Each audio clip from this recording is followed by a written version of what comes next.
What makes a song a smash? Talent, luck, timing, all that and more. On Hit Parade from Slate, host Chris Molanphy tells tales from a half-century of chart history.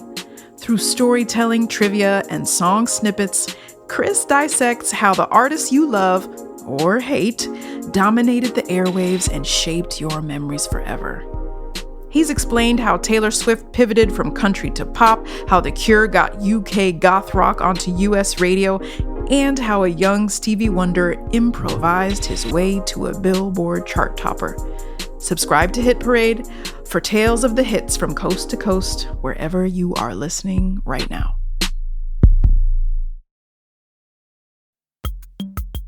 When the Culture Shock started in Seattle in 1996, we were an acoustic band and everything was fine. Until the moment when we plugged in and started telling people our political opinion.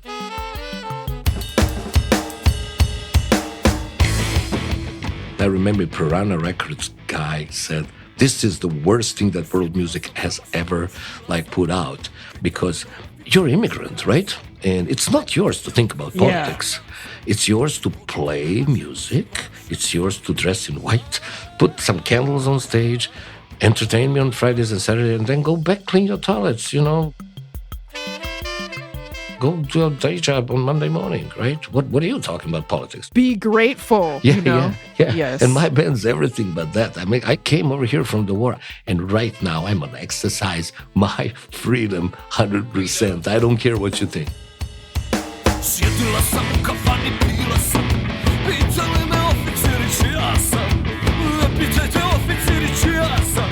Volite me vaše kući, vaša sam.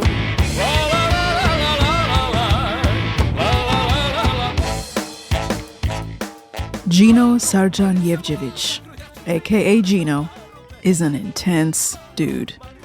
He's got a bald head and a salt and pepper ZZ Top style beard so long that he sometimes ties it in a knot beneath his chin.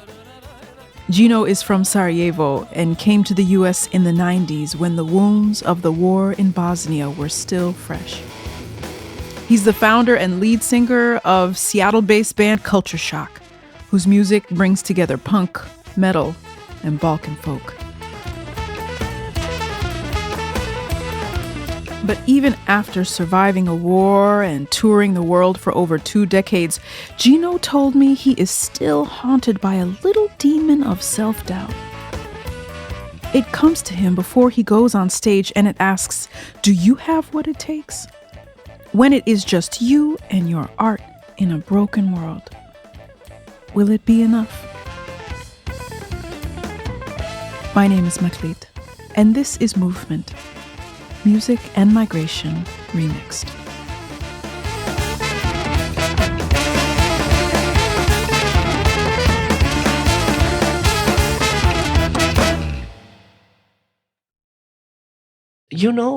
The life is not going the way we always planned it. Actually, never going the way we planned it. No. Usually people are changing the world and having revolutionary bands when they're young, and then, they make it and then they become a couch of $30,000 couch. From Police, you become Sting. Right. I'm nothing against. It's just that's the normal development of many musicians. With me, it was different. It was the other way around. And for me, it is pretty, how can I say, it's logical, To be old and wise, you must first be young and stupid. I mean, I was a pop musician for the first, 10 years of my life until I was 29. And I listened to all the record labels in the world. Yes, I sold the records, but I was miserable. Really? Yeah, I was miserable. But, Why were you miserable? I have to say, I never started in order to become famous. I started because I liked the stage, I liked the sound.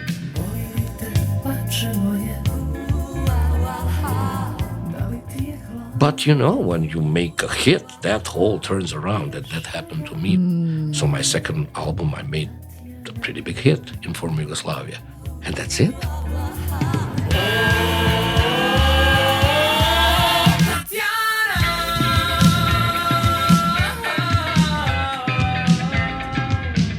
slowly but surely, I became a little bit more miserable. You know, I needed some art in my life because the music became way too commercial. It was a battle, and I think I got saved by the crisis. I got saved by the war. I think I'm a war profiter in a very weird way, where I realize life is way too short to waste it on stuff that you don't believe in. Right. Money, fame, whatever it is. You know, I was at the end of the civilization. I was at the end of the world. And I realized when it's up to disappearing, art will prevail.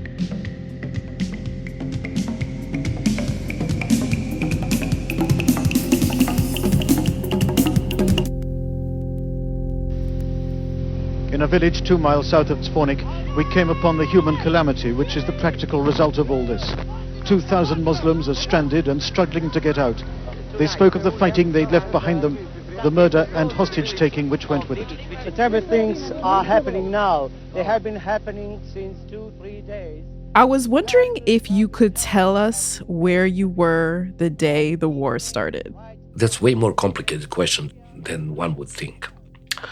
Okay. Usually, people know, where was I when 9/11 happened? Where was I when somebody called me on the phone and offered me a record deal for the first time? When was I when I got the record? You know, I can't tell you. And this is how I can't tell you. First world countries, they go into the war and they come back from the war. We don't go to the war. We sit at home and we mind our own business and war comes to us. When is it exactly, you know, it comes here, it comes there, it comes like this. And I was living in my place, in my condo, and my mom's living across the bridge. So every single day, you know, you wake up, I don't have food at home. I go and like, you know, kind of linger on her food, open her place, linger on her food and go, because she's in the center of town, go see the coffee shops. And I still didn't believe that I was in a war. And then one day when I came to my mom's, the bridge closed. The armed people on the... So, oh, really? It's really happening? Like, they're not lying? But we were there. We were in war already. Meanwhile, the pounding of the besieged suburb of Dobrinja goes on relentlessly. The Bosnian forces have few heavy weapons and can do little against the Serb artillery. So, mortars ranged talking about circumstantial, if I partied that night and I woke up at 3 p.m., I would not know you. You would not know me. I would not come to the United States. I would not make this band. I would be who knows where. This is circumstantial. So that day, April 2nd, I came to my mom's and then I stayed there for 3 years. Wow. Because my condo was on the front line. After 2 days of the worst fighting seen in Sarajevo for almost 18 months, a verbal agreement was reached to end it, but the killing continued. So what was the specific story of how you came to the U.S.? I'm walking to the theater one day and this father of my friend, he said, let's do something. We have a chamber theater over here. You know, let's do something. Let's do a musical. We're all in town anyway. I mean, nobody would be in town because we're all touring. Now we're trapped. We got to do something, right? And straightforward, I go, let's do Hair. And he's like, you're crazy, dude. This is an anti-war musical. Like, we're in the middle of the war. Well, let's do it the other way around. And by the way, let me tell you something. I'm not doing pop music anymore. He's like, doing what? What are you doing? So I got people in, everybody, all right. I mean, it's amazing. It's not like a Broadway musical where you have a Broadway musician. No, this drummer has 100,000 records sold on his last album. This bass player, 500,000. Right? You know, it's like those kind of guys from like really big bands, right? Yeah, sure, let's do it. This singer, this actor in that movie, you know, we're all there. You know, important part here to say is that we did it out of the selfish reasons. Right. We did it to stay sane, to stay normal. I don't like normal. For me, normal is a knob on washer and dryer. That's it. It ends right there. But in that circumstances, to stay normal, to be who you were before, Before the war, you could not push people in the theaters, like to pack the theaters with guns. No, wait, if it's not comedy, it's not packed, right? We were Right. packed for 3 years because there was no electricity, there was no running water, there was no nothing. There was just art.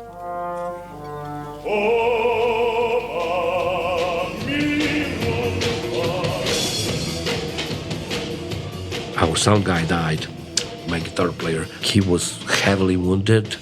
The shrapnels went between his eye and his nose and stopped in the hypophysis right here in the middle of the brain. It's just like the miracles that were happening, the doctors that were happening over there. So where were we? We'll go back. We were to the most amazing musicians gathered to make hair. Yes. 3 years sold out every night, packed. Yes. And how did that resulted with me coming to the United States? It was a long process. One day we're playing Let the Sun Shine In, da na na na na na na na na na. One woman jumped on stage and she starts singing with us. Like, why is woman jumping on stage and singing with us? But woman looks familiar. Who's the woman? Woman's John Baez. Also, there's the guy who's hanging out on the stage and taking the photos and with the camera and doing the video shoot. And I see Lacey's kind of annoyed with him, and I'm like, let the man do it. Foreigners, whatever, let them do it. The guy was Phil Alden Robinson from the director and the writer of Field of Dreams. And then he had the drink with us and said, this is the best show I've ever seen in my life. And then said, I would love to have you guys in the United States. Would you like to? And I'm like, fuck yeah.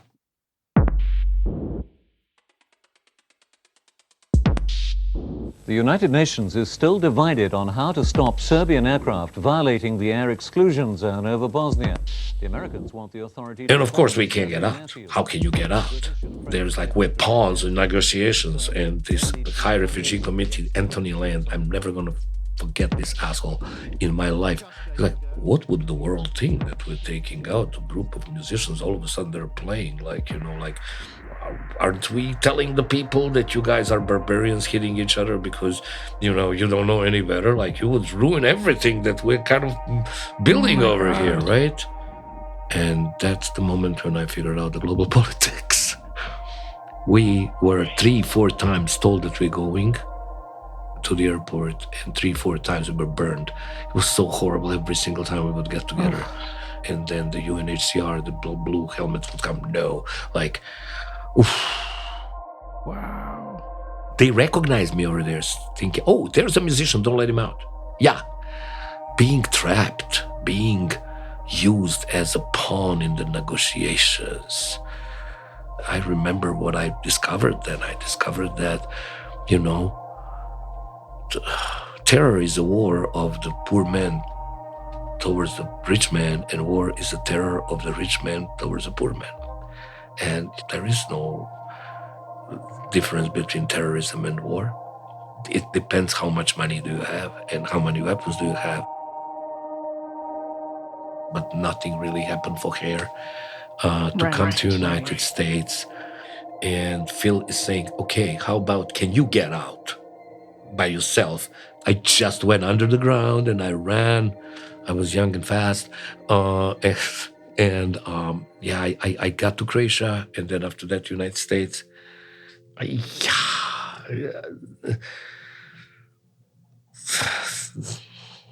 don't know. I mean, I don't have words. I told you all the details, but how I feel, I can't really explain that. That's one maybe part of my life that I don't have a formula about what happened, why, how, where, because I probably don't want to think too much about it because it hurts still. Yes, I understand. Can you tell me about how Kultur Shock was founded? Yeah, that's also Kultur Shock is a child of my war profiteerism, where I, of course, don't want to do anything that I don't feel in that moment. Mm-hmm. So in that moment, I felt really homesick. I'm a pop/rock musician. I don't do folk music much. I don't do ethnic music much. I know how to do it because my Roma background, and I started singing that thing just for myself. And with Lazy over here and Hadja, my best friend, and Boris Laviochev, the drummer from Bulgaria, we formed some kind of a band that would accompany this ethnic music that we would play. And we did it acoustically. We played with Joan on a couple of festivals. We were doing good. We were playing over here in some acoustic venues. But you know how acoustic venues are? It kind of, something was missing in that moment. It was great. There was a lot of people coming in. Everything was fine. It was very emotional. It was a little too emotional for me. Not too emotional, but there was still a lot of rage in me. There is still a lot of rage in me, I'm thinking. Yes. And I needed to, I don't want that rage to go out in my private life. I'm in second marriage in that moment, and that wasn't going well. And, a lot of things are not going well. I don't know what to do over here. But, but I still have something to say. There's not just me. There's a lot of people like that around. Yes. So we plugged in.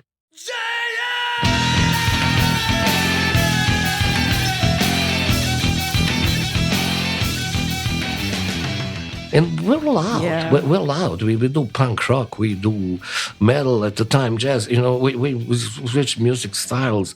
Yes, it is a sevda. It's Bosnian folk music in 14 different languages, which is our way of blues, when a good man feels bad. So we were nobodies. Because metal world totally pretended we don't exist. We don't do stuff exclusively in English and exclusively in German. Right. So bye-bye. Right. so I'm see you later, And punk rock crowd is more politically accepting, but still, Yes. Still there. English is a barrier.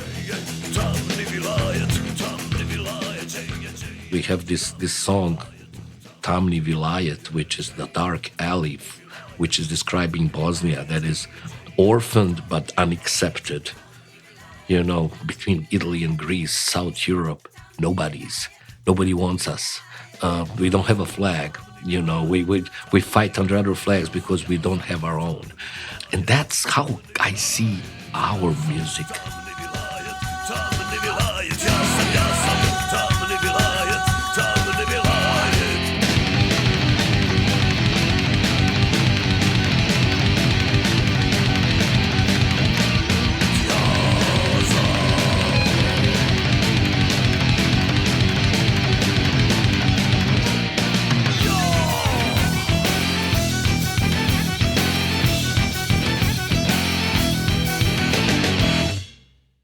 I was watching some videos of you singing, and I was watching the sound kind of bounce around your face. So it would go to your cheekbones, and then it would kind of go up here, and then it would, it would become a growl, and then like a clear tone. All these things, and I felt like it was going through you.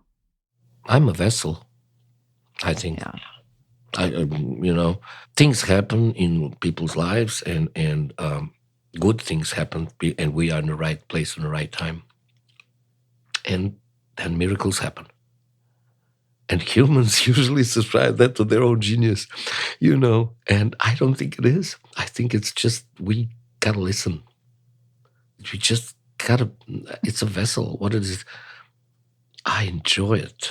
I enjoy being that vessel. I feel sometimes when I'm singing on stage, I feel like my only role is to be as free as possible. Just as free as possible. Absolutely.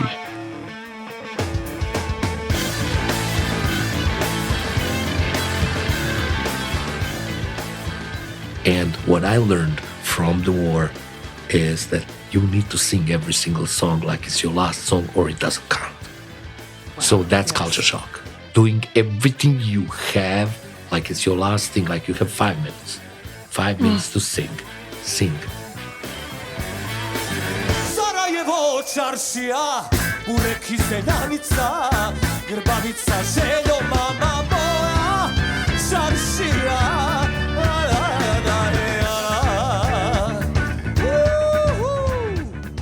Movement is produced by Ian Koss and myself, Meklit Hadero. Our co-creator and podcast godmother is Julie Kane. Our broadcast partner is The World. We are supported by the Mellon Foundation, the National Geographic Society, and distributed by PRX.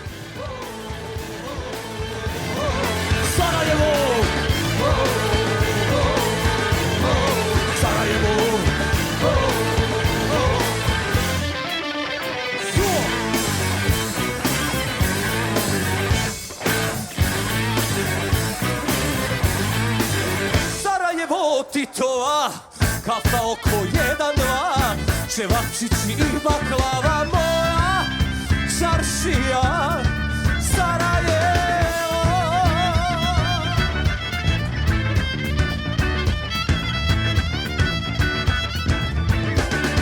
Gimnazija, Skenderija, Slogan, Doma, Tufahija, kultura i nauka, Šuhra, legenda, Pozoviće, Vorarija, Nabilija, moja, čaršija, Sarajevo, Sarajevo, Sarajevo, Sarajevo.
From PRX.